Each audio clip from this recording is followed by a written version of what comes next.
And welcome once again to Midtown Raleigh, coming to you live from the headquarters of the John Locke Foundation. I'm Donna Martinez, glad to have you along for Shaftesbury Society.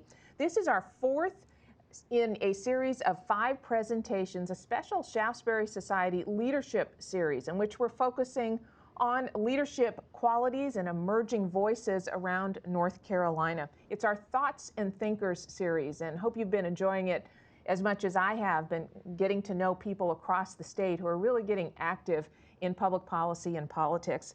Well, we know that the pandemic, of course, is reminding us that so many consequential public policy decisions are made by local officials at the local level, even though we tend to focus a lot on state public policy and federal public policy, and understandably so. But it's a reminder, this pandemic, of a lot of things, of course, but how important local public policy decisions are.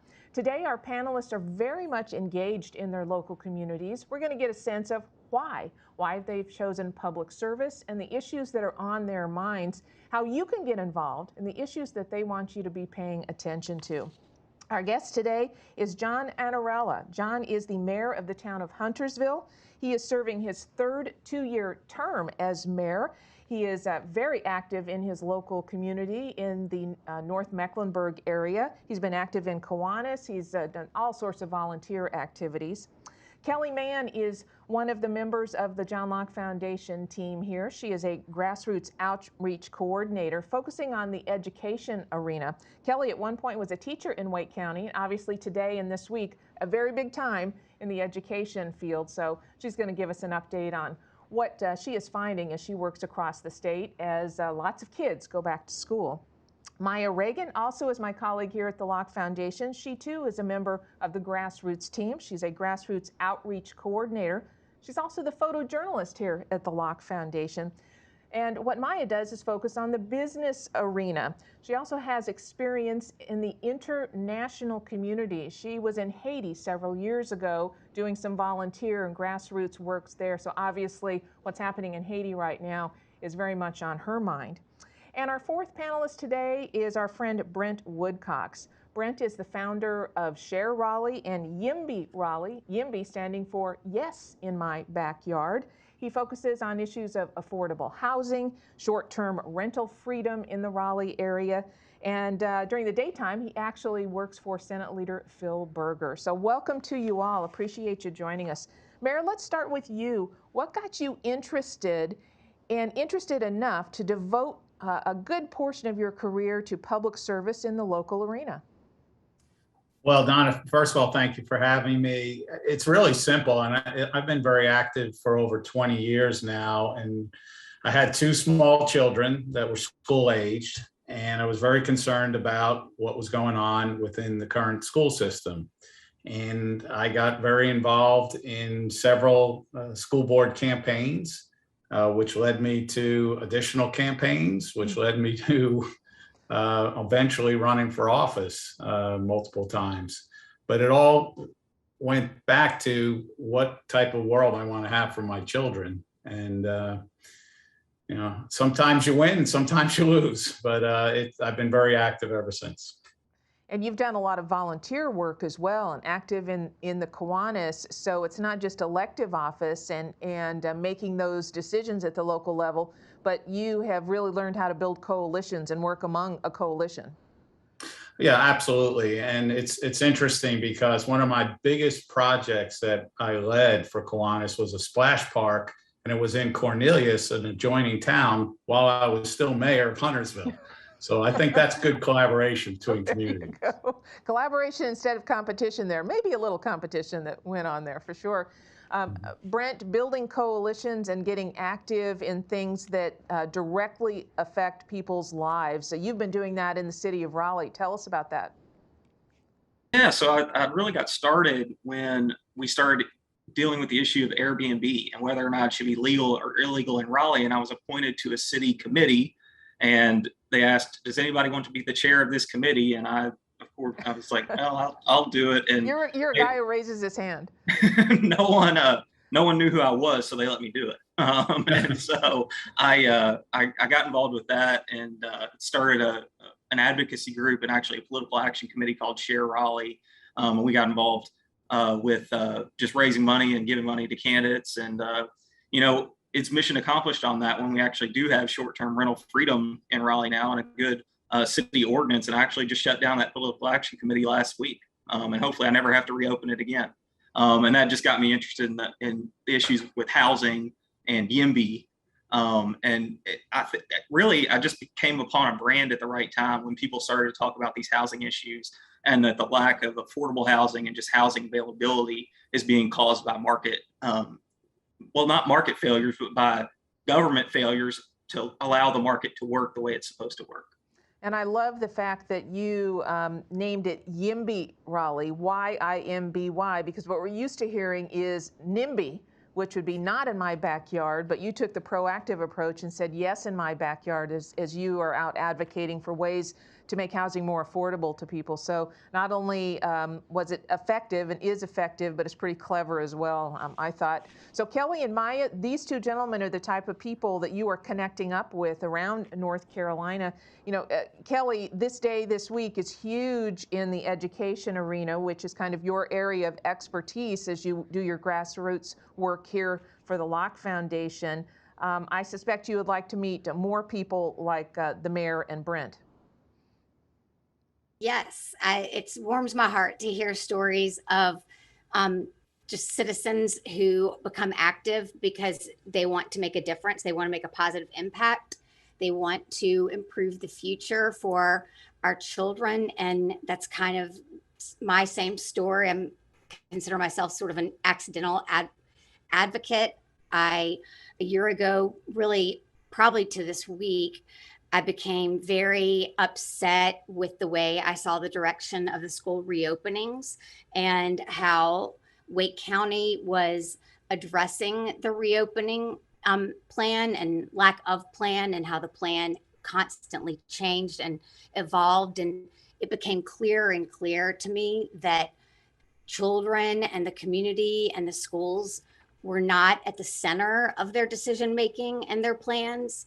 And so that's kind of where I became more actively involved in what was going on in both Wake County as well as across the state, and started collaborating with other parents. So very much similar stories from what we just heard, and just wanting to make a difference and wanting to help others make a difference and work with others who want to make a difference. Maya, it's interesting. You are earlier in your career than the rest of us on the panel here, and you had an incredible array of opportunities for yourself, a bright young woman going into her career, and you have chosen local public policy and local activism and grassroots efforts. Why?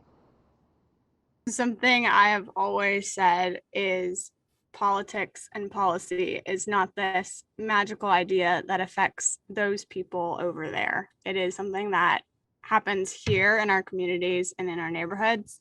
And like you previously mentioned, within my work in Haiti, we were run by a board of directors here stateside, but we saw the actual work be put in by the people on the ground. And so I think that translates really well into policy on a state level, because as Kelly and I are seeing, policy can happen in the legislature, but it also happens in the grassroots movement. So it's been really fruitful to see that here in our communities.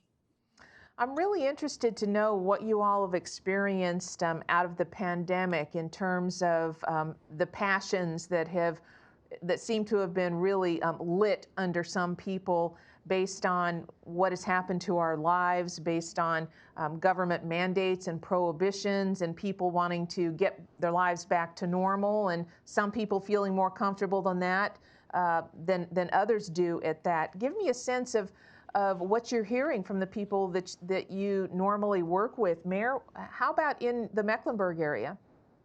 Well, how long do we have today? We want to hear your story. So, actually as mayors or a mayor, you feel like you're at the tip of the spear right now because, there's so much going on. And I've said this for over a year that they're not 100% right or wrong answers. But what I've tried to do over the course of the last 17, 18 months has been consistent in my answers. And I think that's what Kelly was alluding to. We've seen a lot of changing a lot of inconsistencies between even communities, whether it be the school system or the county commission or something like that. So what I hear from everybody, I mean, I think when you look back a year ago, nobody knew what we were going to get into. Nobody thought it would last this long, but I tried to balance health of the community with pro-business and people's freedoms. And I think that was, a lot of those were overlooked. They, just concentrated on the health, which is fine, but there were other ramifications. So I tried to be very vocal on, hey, we had different rules here in Mecklenburg County than the state. And I said, whether I agree with the governor's mandates, at least be consistent and have them similar to the state. Then multiple times over the course of the last year, the county or the city of Charlotte have done different rules, and I've stayed consistent. And I think the benefit to that was our businesses and our community was better off, because we didn't shut down parks, we didn't shut down pools, we didn't shut down businesses to the extent that some of the other areas in our community did. I could talk a long time about this subject. Please continue, and everyone else feel free to jump in. Well, I can. Go ahead. Well, I was going to jump in and first of all say I'm so sympathetic to elected officials during, like now and in the past year.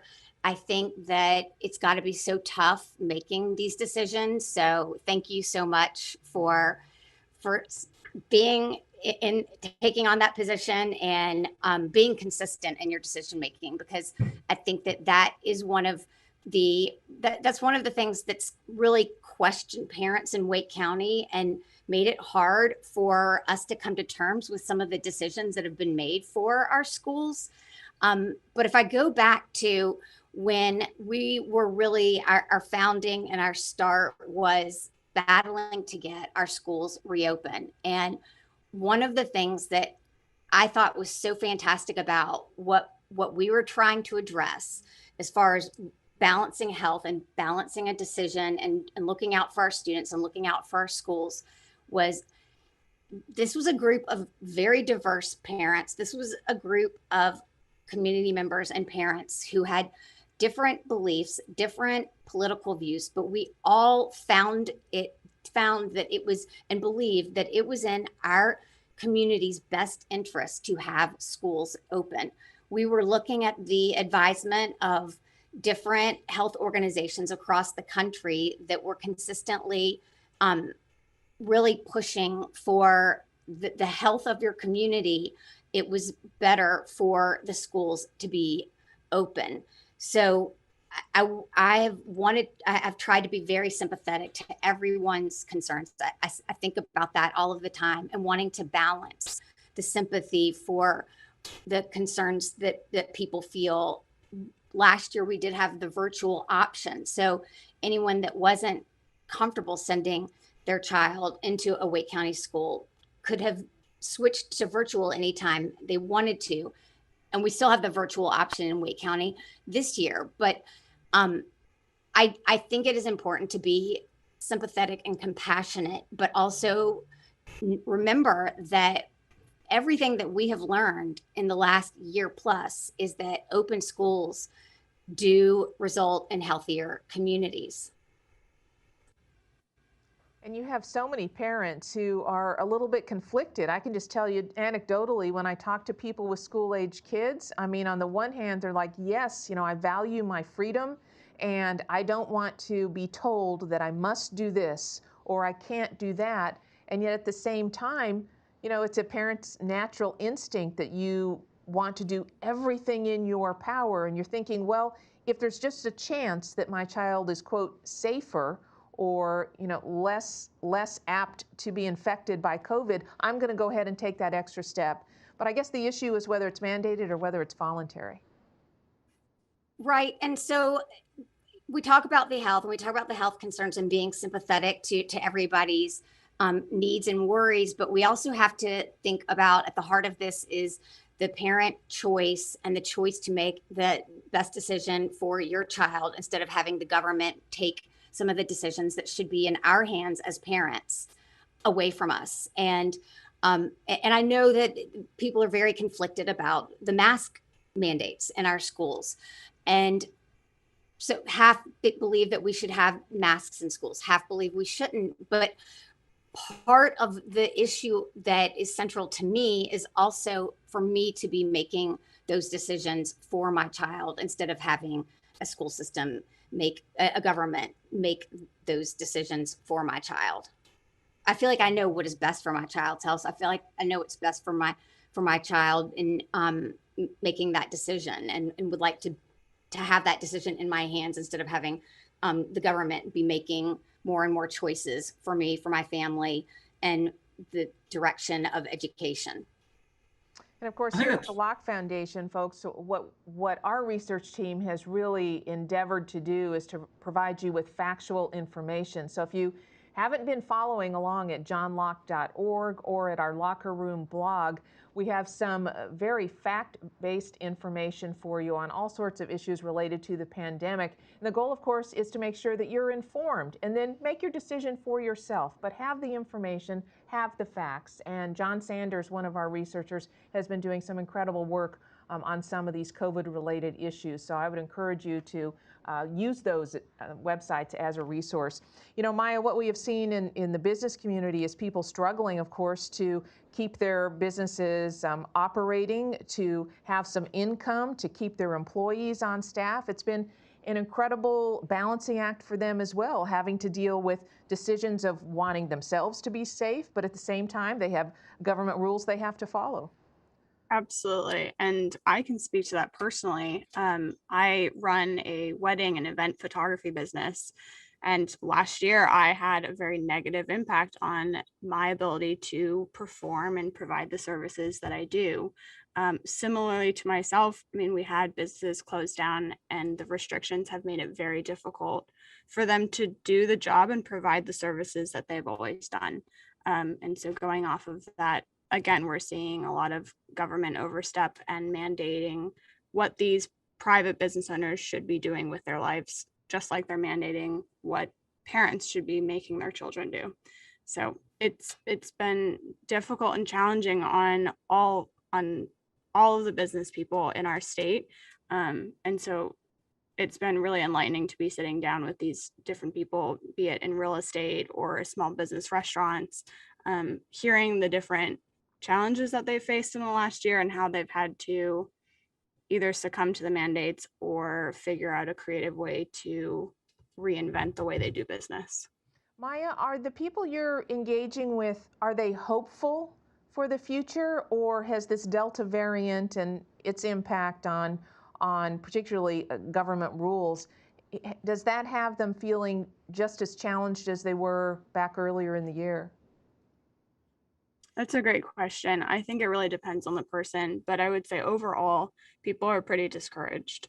I know Kelly has had several conversations with friends that are business owners, and they don't know if they're closed down again. They don't know if they'll open back up.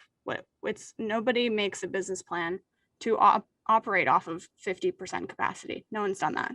So it's not realistic for them to open back up at 50% when that's never been what they've done. So I think it's a challenging time, and we're continuing to address it, but overall, people are exhausted. Boy, that's a great word for it. And Mayor, I think that struck you as well, exhausted. Yeah, and I go back to just trying to find that balance. And when you're looking at a pizza place that you go in and only 1/3 of the seating you're allowed to sit there, then obviously they're not getting as much out of their capacity. Now, a lot of them did adjust. A lot of food business did adjust, and they do the takeout or food delivery and so forth. But it's hard enough to be in business. And I can tell you that we had businesses close, but I think it would have been a lot worse if we had done some of the mandates that Mecklenburg County and the city of Charlotte were trying to put on us last year. And, I think that's pretty much one of the most things, the biggest accomplishment I've had might be the fact that I stood up against the county and said, no, we need to find a better balance than what's going on right now. You know, And I'm doing it again. That's interesting. Well, tell us more about that, because so many people ask us here at the Locke Foundation, and we're trying to give them solid answers about how do we make sure that our community is heard? How do we make sure, if we are a group of 20 or 30 parents or 20 or 30 business people, that we're heard, because this is a very large state, and sometimes people feel like you can't fight City Hall, you can't even be heard. And you're doing that. You're trying to say, hey, wait a second, there are other points of view. Oh, absolutely. And I think notifying your elected officials is one of the best, but don't just email, write a letter, call. Don't just do something on Facebook. Set up a meeting with your elected officials if you can. Go to Raleigh, come to Huntersville, whatever it is. I think, you talk about organization, and, social media has been great for, quote, organizing people, but I think too often it's just been the default. I mean, I'll join a Facebook page. Well, that's not enough. You really need to get on the phone, go door to door eventually. I've done many of that for candidates, and have those person-to-person conversations, not just the ones that occur because I liked a page or something. When you mentioned writing a letter, now that is so old school. And I have to tell you, I love writing letters, because I think particularly today it makes an impact, because people aren't used to receiving written letters anymore for the very reasons you talked about. When you get letters in the mail addressed to the mayor of Huntersville, you actually read them? Absolutely. Absolutely. I mean, don't send me a standard email that 50 people are sending. Send a letter or call. I can attest, when you call, you picked up the phone when I called to talk to you about being a guest here today. It was delightful, yeah. I have to say. We're pretty lean here in Huntersville. Brent, speaking of people taking effective tacts to trying to make sure that their voice is heard, you have been so successful in your efforts in Raleigh, and you mentioned it at the top of our program here with the effort was Share Raleigh and short-term rental freedom. So you're a success story, Brent. Help folks understand how you went about trying to affect public policy change in Raleigh and how you were successful. I mean, what was the recipe? I think it really was, what am I good at? What can I do?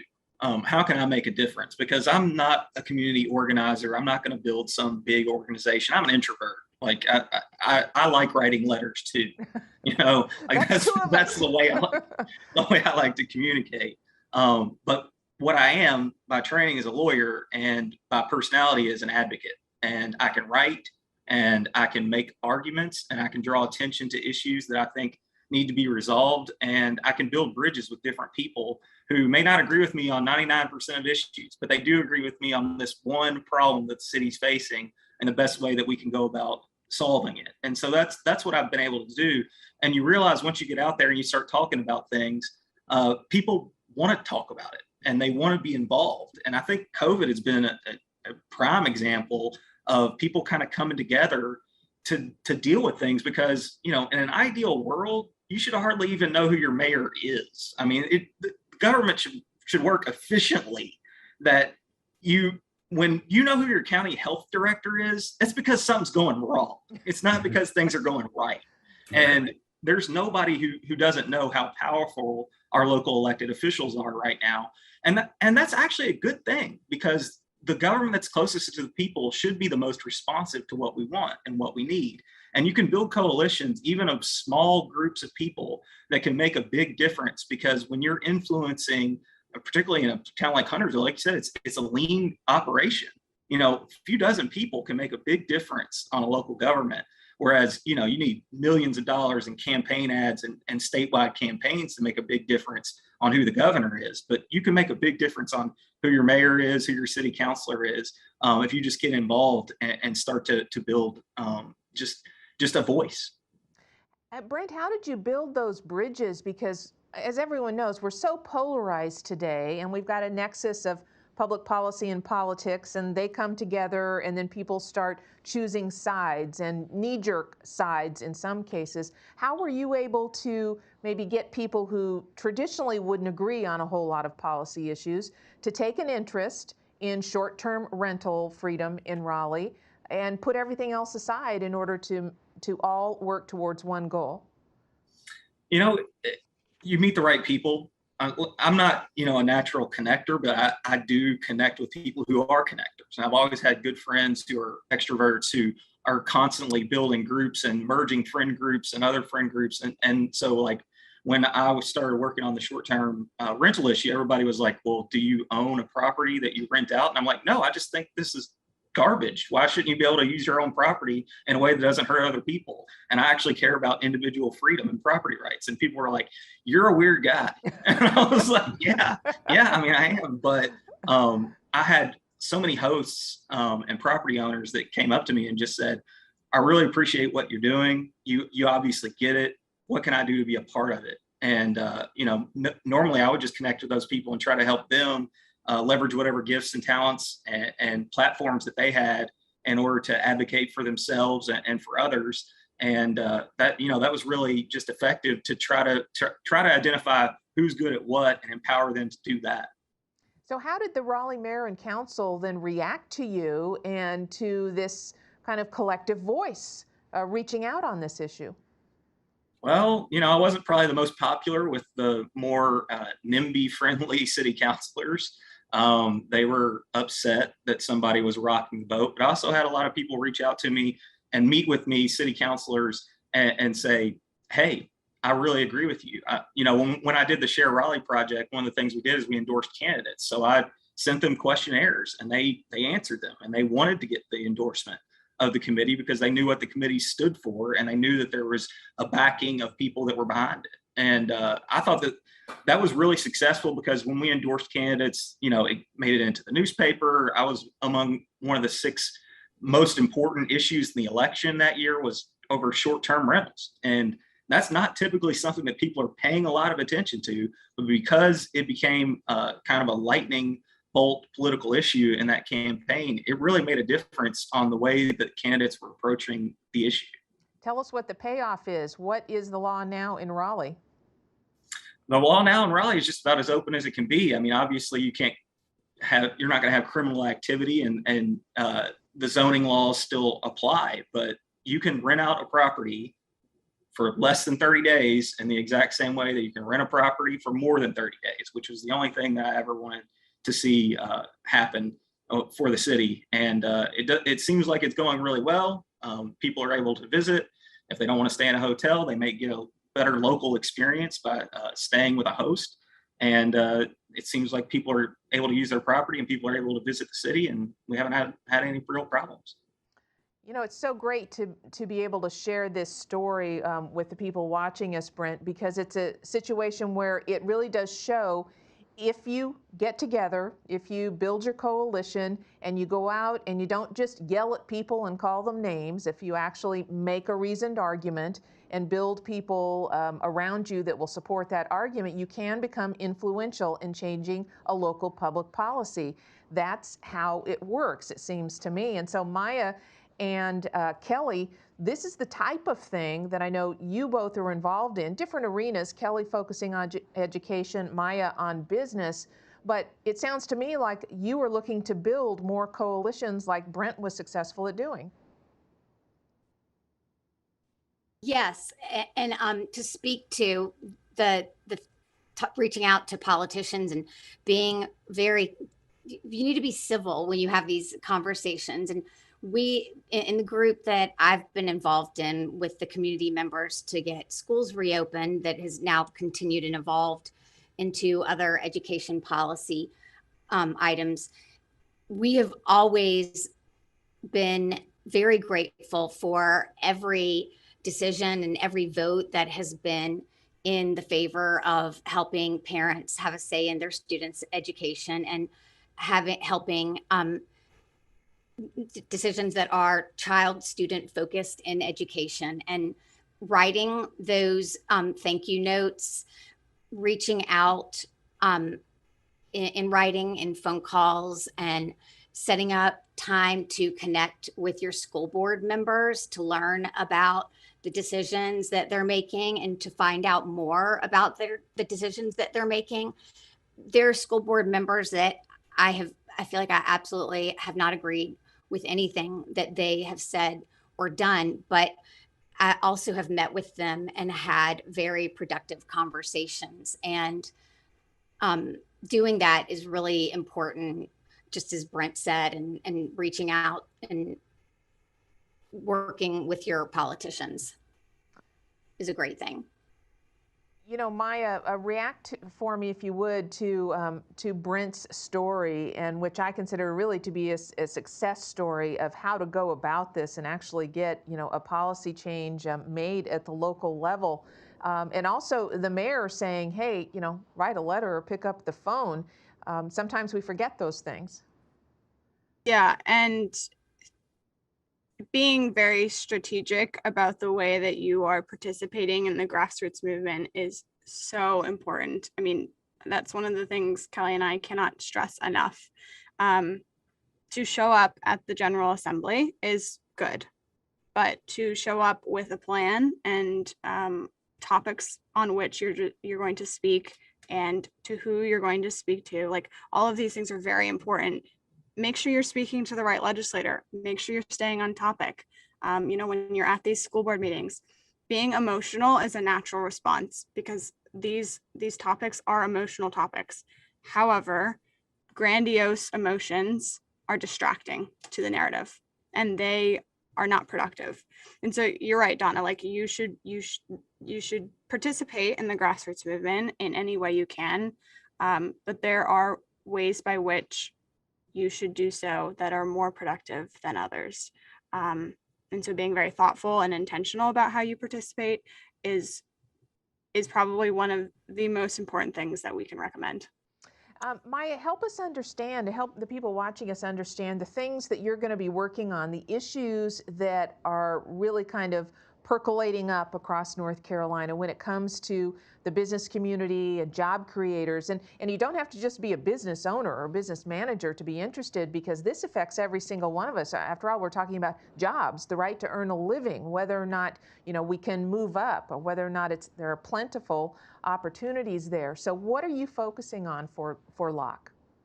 Yeah, so that's a great question because so many of these topics overlap. I mean, education into business and vice versa. But beyond that, with these meetings that we've been having with small business owners, investors, farmers, we're hearing the same thing. We want to be a business owner in this great state, but there are so many things that our government is imposing on us that is making it so difficult. One of the reoccurring challenges that we've heard in the last couple of weeks from multiple business owners is this lack of workforce. People are being paid more to stay home. And so this lack of motivation has proven to be very challenging. Businesses are having to cut back on their hours, which is unusual for the summertime. I know Kelly mentioned there's a business in Wilmington that is packed during the summertime, and it has had to reduce its hours because there's just not the workforce. And so things like lack of workforce, it's hard to compete with corporations like Target, who are saying, hey, we'll pay for your undergraduate degree if you come work for us for $15 an hour. That sounds fantastic. But, you know, the mom and pop grocery store down the way can't do that. And so they've had to cut back on hours. They've cut back on their staffing, and it's been really difficult on the local economy. And so business owners, right now we're in the information gathering stage of listening to what people need, what's been challenging, how have you adapted to meet those challenges. So I would personally encourage any business owners, if you are in business even remotely, to reach out to us, because we are wanting as diverse of an opinion as we can. And how would folks reach out to you, Maya, and Kelly as well, if education is the interest of someone watching? Absolutely. by email would be probably best. Kelly and I are on everything and anything social media. We are at events multiple times a week. So whatever mode they can to reach out to us. Okay. So people could go to the John Locke Foundation website, for example, and you can look at the staff page there, and you can access Maya Reagan and Kelly Mann, and you can find the contact info there. And feel free to call us too here at the John Locke Foundation. Happy to connect you with them the old-fashioned way through a telephone calls, because we want you to be involved and to feel like we're providing you with the tools so you know how in your community, working with Locke, if it's an issue that Kelly or Maya is involved in, getting together to be able to put that coalition together to make a difference in a public policy. Maya, you mentioned listening and all that. I just wanted to read to all of our panelists here just a couple of the comments here we're getting on our Facebook page, just to give you a sense of how people are reacting to what they're hearing from you. Mike says, sounds like there's a desire for a toolkit for how to get started with bringing about change at the local micro level. Jim writes, people want to do something, all caps, but they aren't sure what they could do that will make a difference.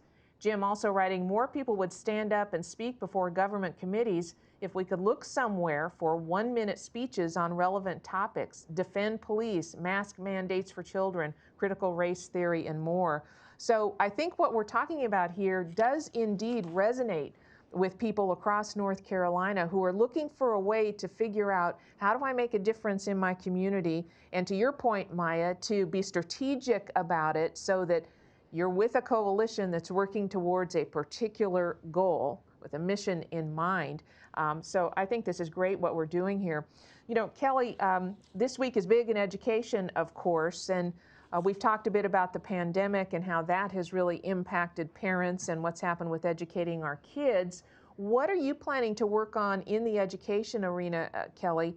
Are you still listening and gathering information, or are you already making a list of issues where parents working with Locke perhaps could make a difference? Yes. So I am, to address some of those questions that you got on your Facebook page. Another way to reach out and stay connected is to join the Kitty Hawk group, the John Locke on the Facebook page. So that's one way to stay informed. But I am looking to make sure parents and community members are prepared with strong talking points. We have such a great research team here that can help us address different policies that are being talked about right now, both locally and at the state level. I'd like to make sure that every community member feels confident and has the tools that they need to address some of what's going on. We're hoping to have conversations. We're already forming a group that's at the state level where we have community members who are concerned about what's going on in the schools, and we're hosting those weekly, and we'd love to have others join in. I'm looking at creating a group that's Wake County focused as well, and just talking with community members, getting concerns about what they're seeing in the school system, and making sure that they have everything they need to have conversations and to help educate them on how they can really make an impact and make a difference in these policies. Donna, can I speak to that just a little bit more? Sure. Sorry, Kelly, to cut you off, but I do have one more thing I want to say really fast too. Okay.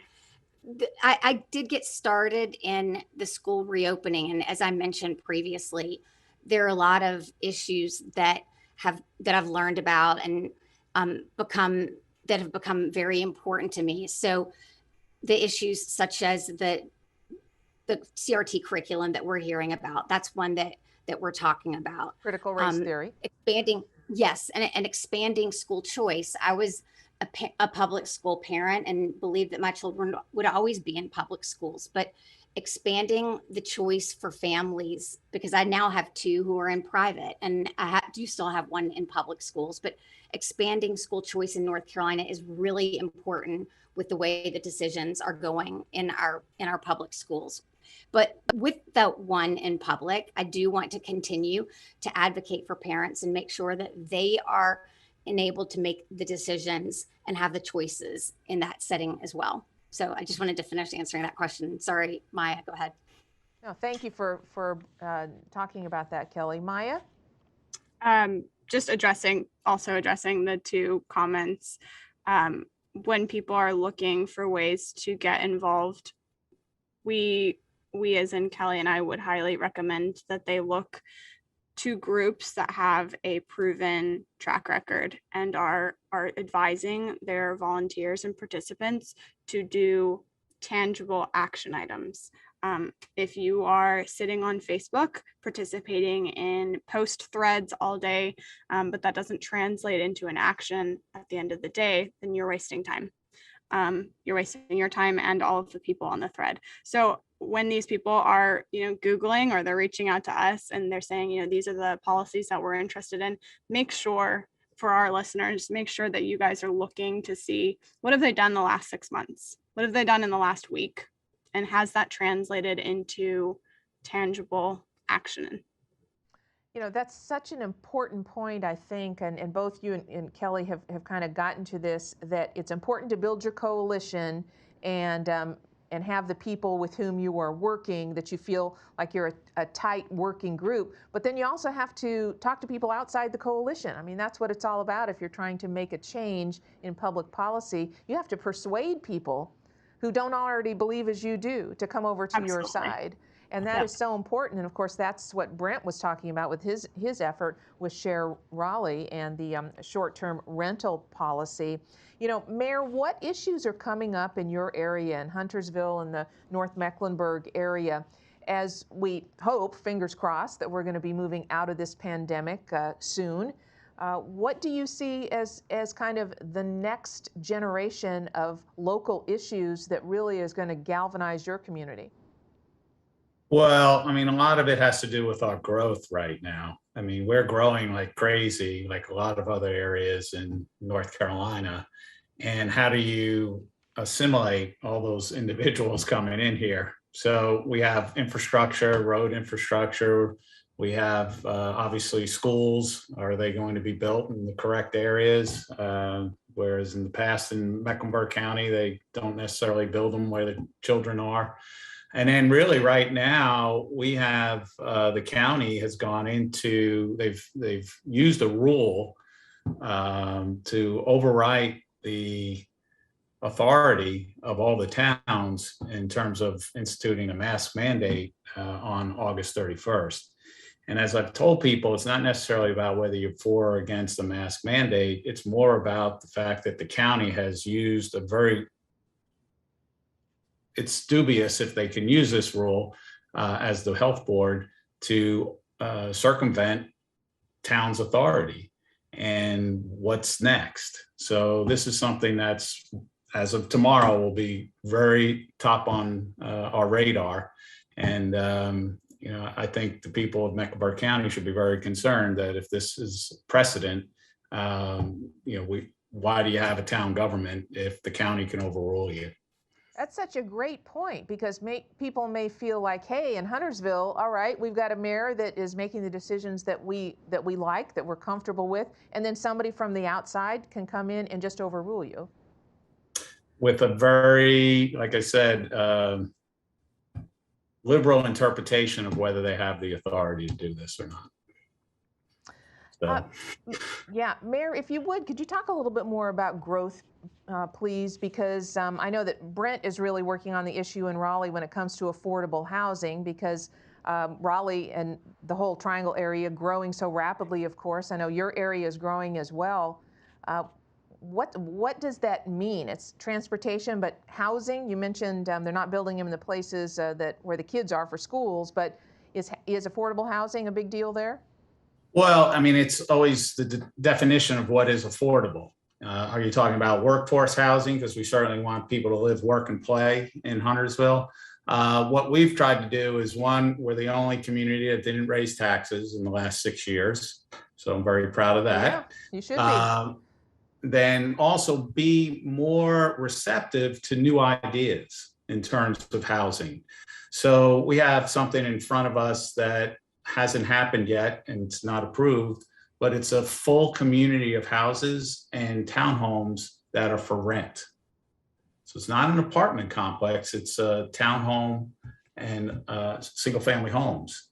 Now that's never been done here, but there may be a need for something like that where somebody wants to get into a house, doesn't want to be in an apartment, and then maybe transition some other time to a home. So I think that's, duplexes and quadplexes and things like that, and look at your zoning and where it may fit, are things that you have to look at to, it's not necessarily, is it affordable for everyone, but does it broaden the ability for people to live and work and play here? Brent, I think he's singing your song.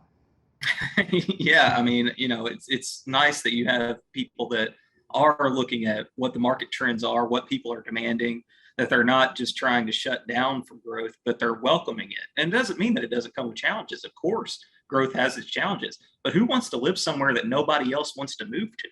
I mean, the greater problem is when you have people moving out. I mean, we see that in a lot of our rural areas in our state where small towns aren't able to keep their population.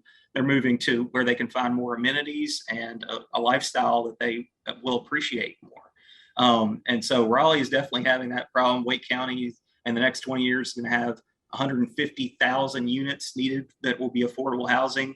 The reality is you're not going to subsidize all those. It's too big of a burden. So you're going to have to figure out a way to work with the private market, to work with housing developers and builders to actually make sure that this can happen. And those ideas about quads and triplexes, what they call missing middle housing, all the housing that's between an apartment and a single family home, a townhouse, a duplex, a triplex.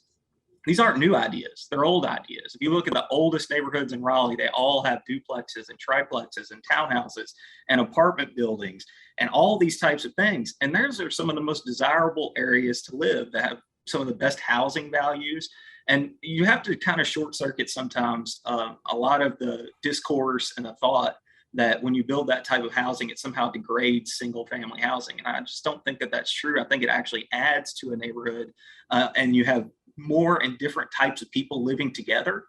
And that's why I got involved in this housing issue, because when it comes to opportunity, when it comes to our political system, when it comes to race relations, when it comes to inequality, all of that is affected by housing.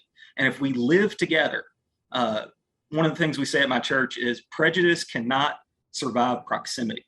And when you live next to people that think differently than you or look different than you have a more healthy relationship with other people in your community, a better political system, and you start to care about what it's like to live in the city as somebody who's not like you. And I think that it's crucial to building strong communities that we care about housing. Do you have a specific public policy change or reform that you're working towards when it comes to that perhaps middle housing or affordable housing in the city of Raleigh?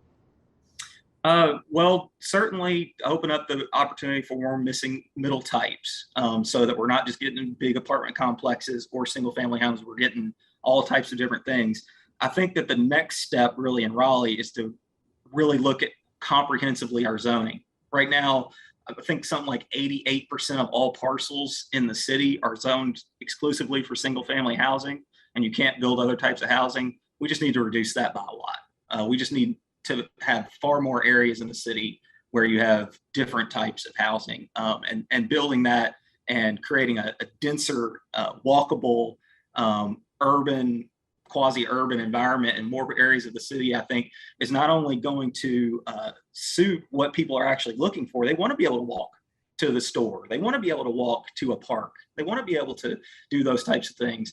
But it's also going to make it a little more affordable to live here, because when you increase supply to meet rising demand, hopefully you can stabilize prices at least to some degree. We're out of control on our housing costs right now. This is so interesting to me. Mayor, you're in northern MEC, and here is Brent in Raleigh proper. It sounds like you two, maybe if you haven't already chatted, you might want to, because there might be a bit of synergy there about, what your challenges are and the approaches you're taking. Well, within our 2040 plan, which was a document we updated recently for land use, there's built-in flexibility already for certain types of things that may come up that we don't even know about. Like, for example, this full rental neighborhood. Nobody had ever even thought about that here in Huntersville. And now we will have, if the board decides, the ability to approve something like that without having to go through a whole bunch of hoops and hurdles. So, I think flexibility is key in your ordinances, but consistency as well, when you're looking at that. But I just wanted to get back to something that Maya said, if you don't mind, Sure. about something that we've been doing, I think, fairly successfully in terms of workforce development. We've gone directly to the high schools with our business community, and we have the businesses doing tours of what is going on within their manufacturing mostly, but Novant, the hospital. We have tried to connect kids as early as 14, 15 and tried to give them a direction. Not everybody's going to go to college, and kids are starting to get jobs. Some of them you have to be 18, but they are getting jobs from that process. It did get delayed a little bit because of COVID last year, because nobody was allowed to go into businesses and so forth. But I think we've done a fairly good job of that. And it's something that we have buy-in from all the hospitals, whether it be, the schools, whether it be the charters or the private, and then certainly CMS. So it might be something they can do other places.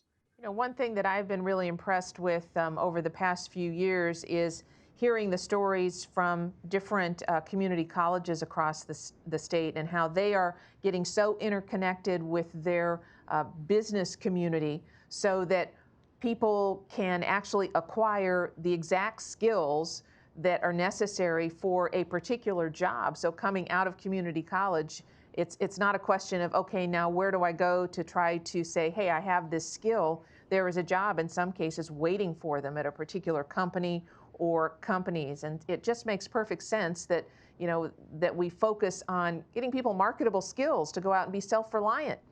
Go get a job and be able to build your life, have a family if you want, but be able to be self-reliant. So all of those types of interconnections, I think, are really important. And interconnections, of course, once again, is what the grassroots outreach activity here at the John Locke Foundation is really all about. So Maya and Kelly, if I could get each of you just to recap for us, so folks who are watching us, if they're interested in connecting up with the Locke Foundation about an issue or have an idea, how do they get in touch with you? Maya, how about if we go with you first? Yeah, so email would be probably the best way to get in touch with me personally. Beyond that, if you're a business owner or fall under business in any way, we've recently started a business Facebook group. It's called the North Carolina Business Owners for Constitutional Rights. And so we're hoping that through that group, it can act as this conduit for conversation, for connection, and sharing of ideas. Beyond that, you can find things to do, events to attend through the John Locke Foundation. We regularly post things in the Kitty Hawk Club, which Kelly mentioned earlier, but also here on this Facebook page. And then I will pass education to Kelly. Kelly. So just reiterating, give the office at John Locke Foundation a call, and I'm happy to speak with anybody by phone. Send me an email. We're on social media. I am really eager to support and have conversations with community members. So I highly encourage you, if you are at all interested in being an advocate in your community, if you do have issues that you want to talk about, but you don't know how to get involved, please, please, please give us a call at the John Locke Foundation. Send me an email. I have a Facebook group that I started a year ago called Children First Wake County. If you're not in Wake County, there are several others across the state, and get involved with those. And I'm collaborating with several of those across the state. So in working with your local county, then you might also be working with me. But I would just highly encourage anyone who's thinking about it at all to get involved in these issues and to speak out about these issues and to reach out to politicians on these, our elected officials on these issues. because it's really important, especially right now, to make sure that the decisions are in the best interest of our students as far as education is involved, and that parents are being given the choices that they deserve in what's going on currently in education. Brent, what would your last piece of advice be to people who are thinking, hey, there's something that's been bugging me in my town or in my county. I'd really like to affect some change. What do I do? I mean, I think the thing is figure out what you're good at and how you can make a difference. What are your strengths? You know, what are your limitations? What kind of time commitment can you put to this? Like, who do you know that might know something about this? Who can connect you? You know, I had the privilege of, I already worked in politics, so I kind of understood how government worked. I knew some of the players that were involved, and I knew how to get in touch with them and get their attention. I think a lot of people probably, particularly like the folks that Kelly and Maya are talking about, they don't really even necessarily want to be highly politically involved. They would just like the government to stay out of their way and not make a big difference and not hurt their family and not hurt their business. But they're having to figure out ways that they can suddenly become political activists because the decisions that are being made by the government are negatively impacting them and their personal lives and just their ability to live and have a happy, prosperous life. And so those folks probably are out of their comfort zone, having to get politically involved or active, maybe for the first time. And I would just say, just start small, try to meet people, call folks, particularly John Locke is a great organization. You'll have so many resources and people that can connect to. Folks have always reached out to me from your organization and said, hey, I really like what you're doing. How can I get involved with that? How can I help? How can I come alongside? Definitely look for those people that can connect you to resources that can help you just figure out how to get started. And Mayor, you have been involved not only in elective politics, but you yourself have been a volunteer in numerous community organizations. And is it inevitable that people have to become engaged in politics in order to affect public policy, or can they stay out of the politics of it and just work on the policy? Well, I would say watch less TV and less time on Facebook and meet your friends and neighbors and educate yourself so that you're a source for them as well. And really, you may have to get out of your comfort zone, that's for sure.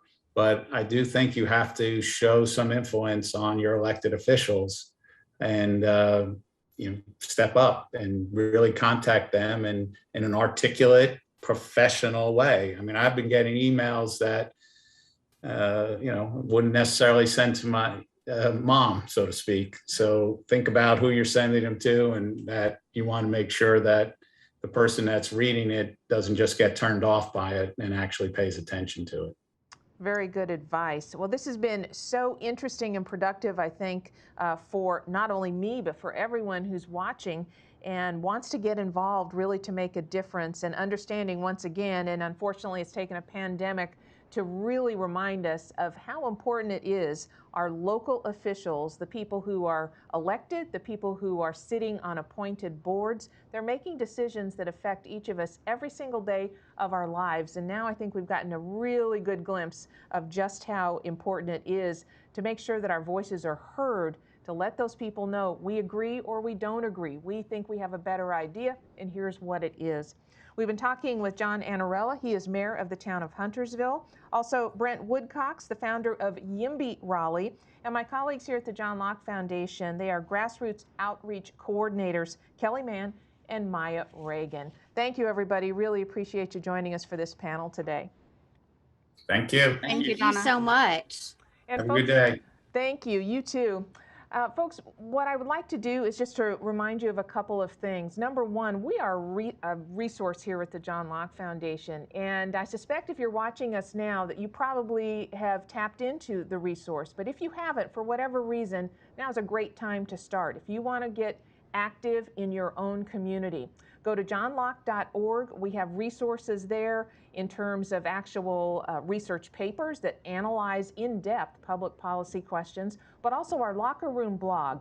It's our take on the issues of the day, and always fresh content there from the researchers, the writers, the analysts here at the Locke Foundation. And of course, our reporting, our journalism arm, that's Carolina Journal. Make sure you check in carolinajournal.com once, twice, 3 times a day for the very latest on what's happening. And again, feel free to contact Kelly Mann or Maya Reagan if you are interested in getting involved in your community and are looking for some resources specific to the business community or the education community.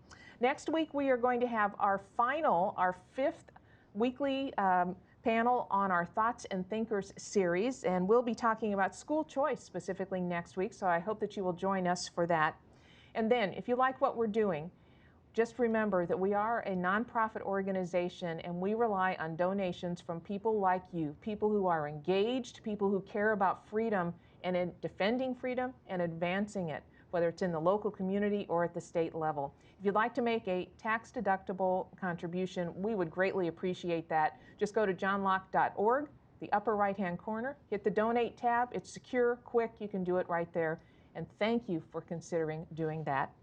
Have a great week, everybody. Be sure to join us again next week for another edition of our Thoughts and Thinkers Shaftesbury Society Leadership Series. We're coming to you live from downtown Raleigh. I'm Donna Martinez on behalf of the entire team. Thank you and have a good